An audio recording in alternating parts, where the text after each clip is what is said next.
when people they see me at the dress like this, they go they ask say, see this guy, this kind of person they wear this kind of dress they sell. I only agidi wey dem put for leaf. People see am as local food, but me I dey do am so that anybody wey see me go like to chop my agidi because of say my agidi dey like me. My name na Moses Etengubi. I be 22 years old.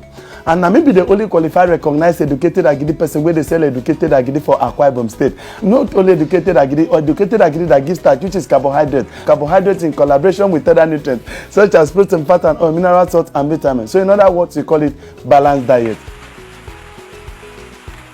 As I dey, my agidi na educated, and educated in everything. You talk about the test, e dey. You talk about my dressing, e dey. Even the way me at the talk say.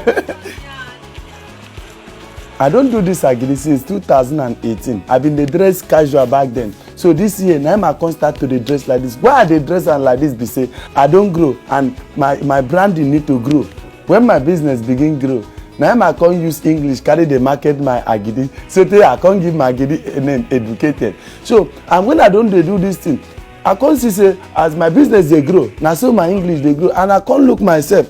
Even the English when I they speak, no match my dressing. No be say I know the dress well. Now I can't make determination one day I enter market, I go buy shoe, carry come. And that day was on Friday. I go iron my clothes. Monday, now I start carry my dressing wear. All waiting I been dey find be say if I speak my English with my dressing go well.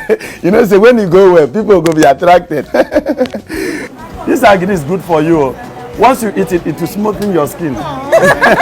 The first day wey I dress like this enter market, shame bin catch me o. My neighbor say dem come begin laugh me, and even when I don enter road, people dey look me but I come tell myself say something wey dey give me money, why I go shame? So I no need shame because na me dey feed myself, nobody dey feed me. So I need do anything wey you know say e dey give you money, you don't need to shame. You understand? And when thing I come see be say as my market come dey grow and that my dressing come bring more customers. Now I say I begin to dress like I can't enter market, I go buy more because that time when I start to I know too much get money, but I can't see say the dressing they bring more customers and don't more customer more money. I go if you go my house there you go see I get them plenty and anyone what I like now I go there wear.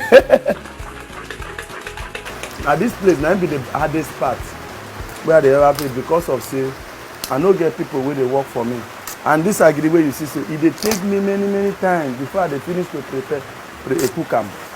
Na the only challenge wey I dey get for the business. So before you go finish to cook am, no be small thing. This is my 13 years when I don sell agidi. I use 10 years serve my aunty since 2008 till 2018. Now I come go start my own. As I start my own, the first challenge when I start my own after 1 month. My aunty daughter she come see me for road where I dey sell agidi, carry my agidi pour for ground, tell me say I no go make am.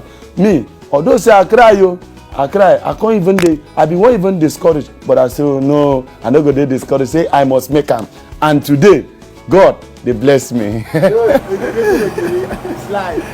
My vision na to become the first corporate agidi seller in the whole world, with branches all over the world where big people fit come buy my agidi because of say I wan become the face of agidi in the world.